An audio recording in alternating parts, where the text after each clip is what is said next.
Good morning students.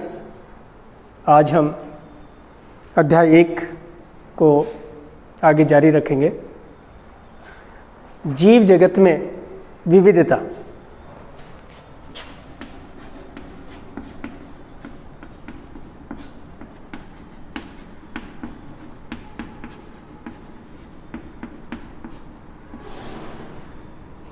या इसे हम जैव विविधता भी कह सकते हैं।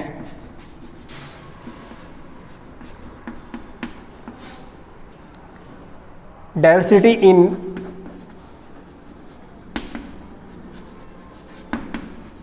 लिविंग्स, जीवों में विविधता। हालांकि जैव विविधता शब्द सर्वप्रथम एडवर्ड विल्सन ने दिया था। जैव विविधता का तात्पर्य हम जहाँ रहते हैं, हमारे आसपास सभी तरह के जीव हैं। गाय, भैंस, भेड़, बकरी, कबूतर, चिड़िया, मोर, कछुआ, सर्प, मेंढक, ये सब जंतु और इसके अलावा विविध प्रकार के पादप जैसे आम, शीशम, नीम, कैक्टस, विविध प्रकार की घासें, ये सब मिलकर पृथ्वी पर जैव विविधता का निर्माण करते हैं। ये जैव विविधता जीवों के आवास, उनके रहन सहन, वन, या हम कभी किसी जंगल में जाएं तो हमें जंगल में विविध प्रकार के जीव, पेड़ पौधे दिखाई देते हैं। ये सभी जैव विविधता ही हमें देखने को लिए मिलती। जैव विविधता पृथ्वी पर इन जीवों की संख्या 1.8 मिलियन से लेकर मिलियन, यानी कि 1.7 मिलियन से लेकर 1.8 मिलियन तक पृथ्वी पर इनकी संख्या पाई जाती है। अब हम बात करें यदि इन जीवों के बारे में, तो इनके नाम, इन जीवों के नाम भिन्न भिन्न हैं। उदाहरण के लिए हम यहाँ किसी जीव को कोई दूसरा नाम लेते हैं। यदि हम किसी अन्य कंट्री की यात्रा करें तो उस जीव का नाम वहाँ अलग हो सकता है। तो हम यूँ कह सकते हैं कि प्रत्येक जीव का नाम स्थानीय भाषा में अलग अलग हो सकते हैं। लेकिन यदि किसी जीव का स्थानीय नाम किसी कंट्री में एक है और दूसरी कंट्री में उसका दूसरा नाम है, तो हमें ये महसूस होगा कि क्या ये वही जीव है जो हमारे कंट्री में है। जीव एक है लेकिन उसका नाम क्या है, भिन्न भिन्न है। इसलिए इन जीवों का नाम एक ऐसा नाम हो जो संपूर्ण वर्ल्ड में, ऑल ओवर वर्ल्ड में उसका एक ही नाम, उस नाम को कहते हैं मानक नाम। तो मानक नाम वह नाम जिसका संपूर्ण विश्व में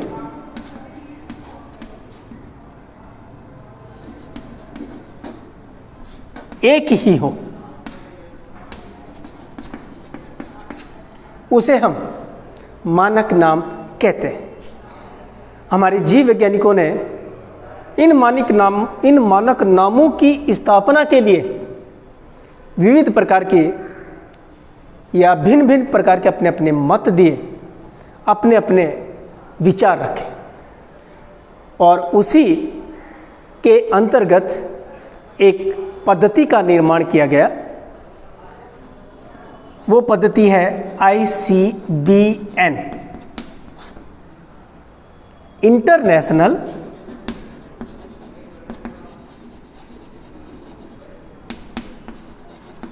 कोड ऑफ बॉटेनिकल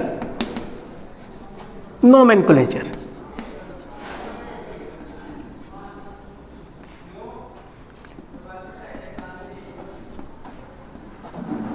इसके अंतर्गत पृथ्वी पर पाए जाने वाले समस्त पादपों का नाम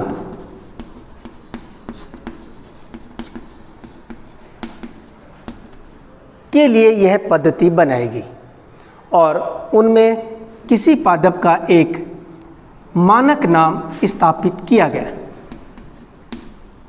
तो ICBN के अंतर्गत पृथ्वी पर पाए जाने वाले जितने भी प्लांट्स हैं उन प्लांट्स का ये नाम रखा गया है, ICZN, इंटरनेशनल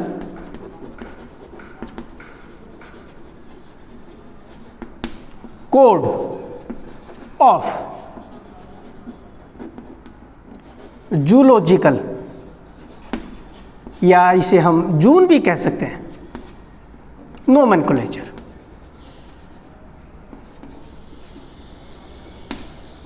इसके अंतर्गत जंतुओं का नाम का एक मानक नाम स्थापित किया गया। इस तरह से प्रत्येक जीव, चाहे वो पादप हो चाहे जंतु हो, उनका नाम के लिए ये पद्धतियाँ, ये पद्धति या ये जो संस्था है, इनके अंतर्गत इनका नामकरण किया गया और ये नामकरण पूरे विश्व में एक ही था। फिर भी यदि किसी जीव का नाम जीव वैज्ञानिकों ने वैज्ञानिक आधार पर रखने का भी एक मत प्रस्तावित किया गया, उसके अनुसार किसी भी जीव का एक वैज्ञानिक नाम होना चाहिए। ये वैज्ञानिक नाम द्विनाम पद्धति के अंतर्गत रखा गया। द्विनाम,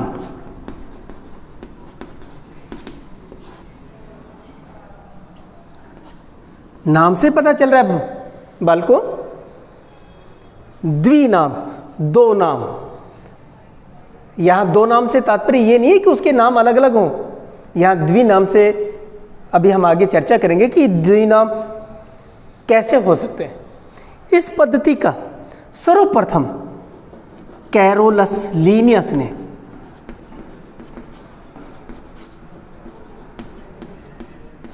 प्रतिपादन किया।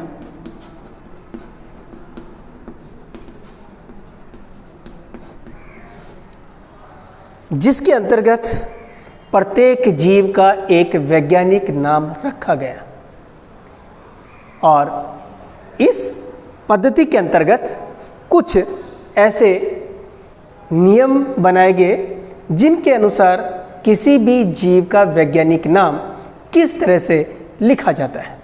आज हम कुछ उदाहरण के रूप में यहाँ हम द्विनाम पद्धति के बारे में चर्चा करेंगे। तो किसी भी जीव का वैज्ञानिक नाम, बायोलॉजिकल नेम किस तरह से लिखा जाता है, उसके हमें क्या क्या जानकारी होनी चाहिए और उसको किस तरह से वो नाम लिखे जाते हैं। तो वैज्ञानिक नाम लिखने के रूल्स, पहला नाम, सबसे पहले उस जीव का लैटिन भाषा में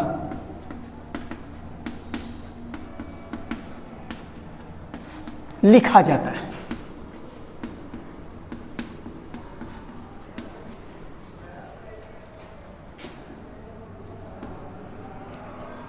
उस जीव का पहले वंश का नाम लिखा जाता है।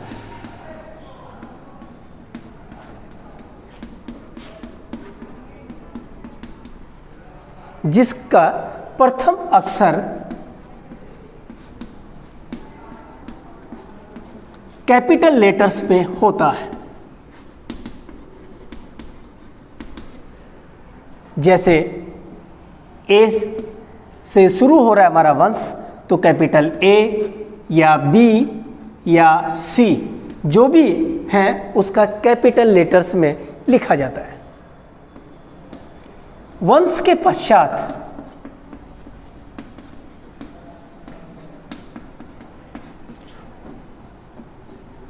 जीव की जाति लिखी जाती है।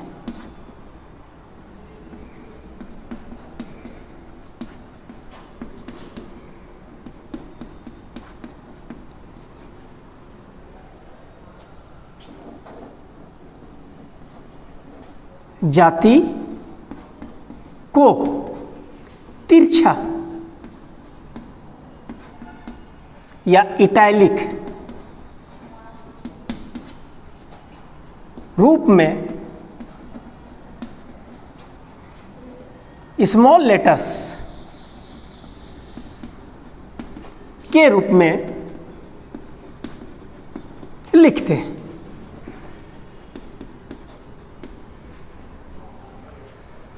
वंश व जाति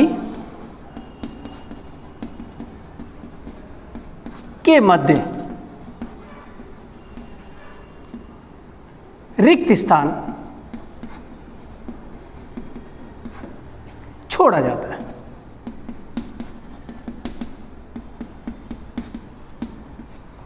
इसका मतलब वंश और जाति का नाम एक साथ नहीं लिखा जाता है।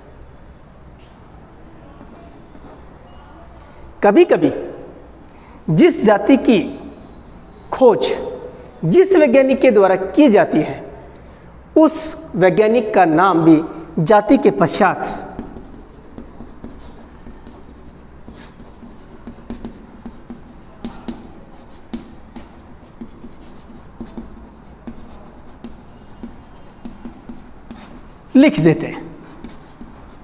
लिखते हैं।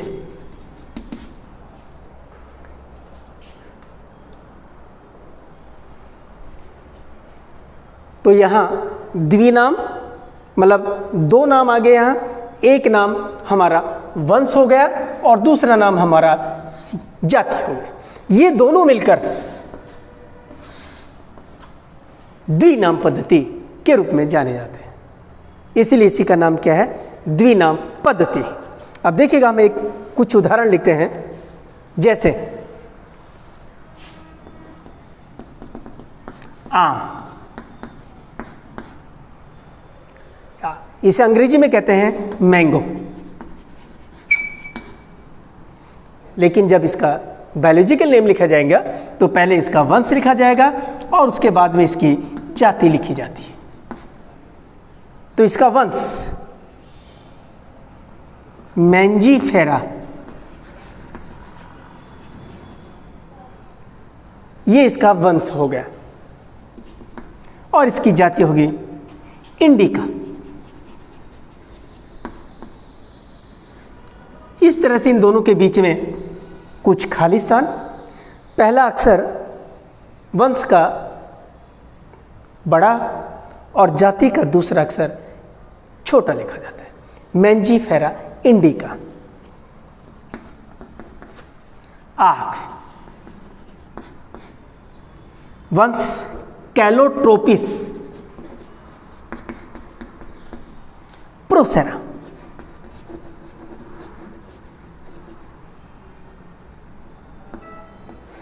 ये वंश और ये इसकी जाति। इसी तरह से मानव होमो सेपियंस,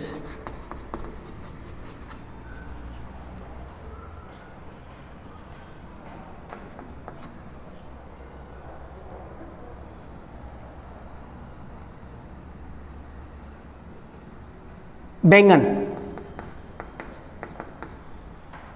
सोलेनम मेलोंजिला। तो प्रत्येक जीव या हम पादप और जंतु दोनों ले रहे हैं, इनमें पहला वंश का नाम होता है और उसके बाद में जाति का नाम होता है।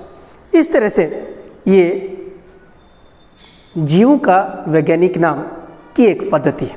यदि किसी भी जीव की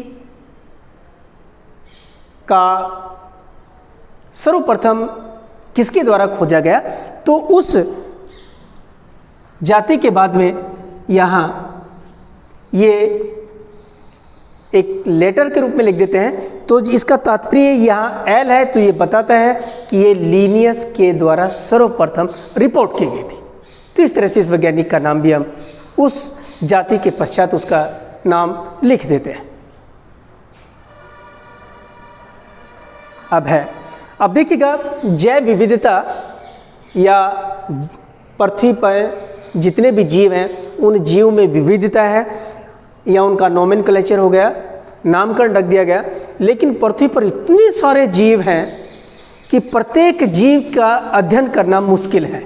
इसलिए जीव वैज्ञानिकों ने या बायोलॉजिस्ट ने इन जीवों का इस तरह से वर्गीकरण किया गया कि एक ही गुण वाले, एक ही लक्षण वाले जीवों का एक समूह बना दिया गया। और समूह बना करके यदि हम उस समूह में जितने भी जीव हैं उन जीवों में किसी एक जीव का डिटेल स्टडी कर लें, विस्तृत अध्ययन कर लें, तो हमें ये पता चल जाएगा कि उस समूह में रखे हुए जितने भी जीव हैं उन सभी जीवों में ये लक्षण पाए जाते हैं। इसलिए वैज्ञानिकों ने एक वर्गीकरण करने का भी प्रयास किया गया, जिसे वर्गीकी कहते हैं।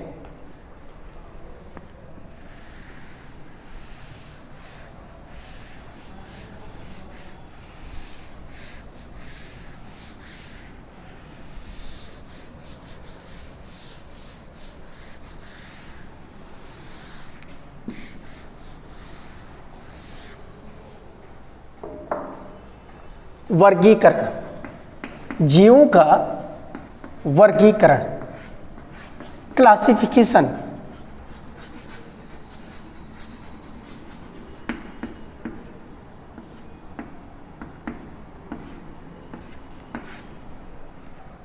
ये क्लासिफिकेशन वर्गीकरण शब्द टैक्सा से आया है।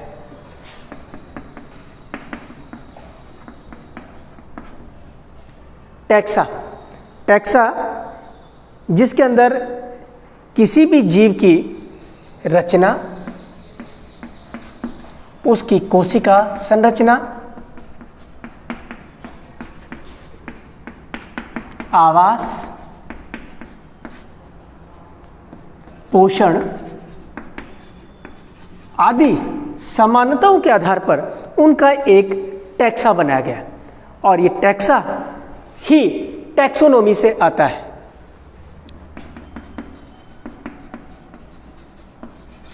जिसको वर्गीकी कहते हैं। तो टैक्सोनॉमी जीव विज्ञान की वह शाखा जिसमें जीवों का वर्गीकरण संबंधित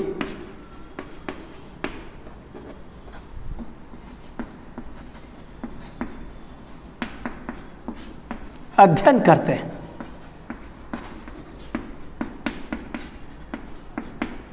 बच्चों, जब आप हायर क्लासेस में जाएंगे तो वहाँ आपको ये टैक्सोनॉमी के रूप में जीवों के वर्गीकरण, जिनमें पादपों का भी वर्गीकरण और एनिमल्स का भी वर्गीकरण होता है, और हम 11वीं क्लास में जंतुओं का और पादपों के वर्गीकरण से संबंधित विविध या विशिष्ट विस्तृत रूप से हम जानकारी टैक्सोनॉमी के अंतर्गत करते हैं।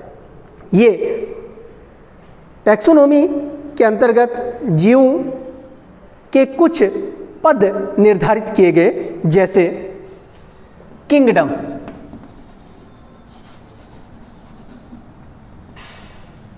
Phylum, class, order, class, family, genus और स्पीसीज। इसके अंतर्गत हम आगे चर्चा करेंगे कि किस तरह से किंगडम में कौन रखे जाते हैं, फाइलम। ये एक वर्गीकरण हमारा करने का एक सिस्टम है जिसके अंतर्गत हम जीवों और पादपों का वर्गीकरण करते हैं। धन्यवाद, बाकी कल पढ़ें।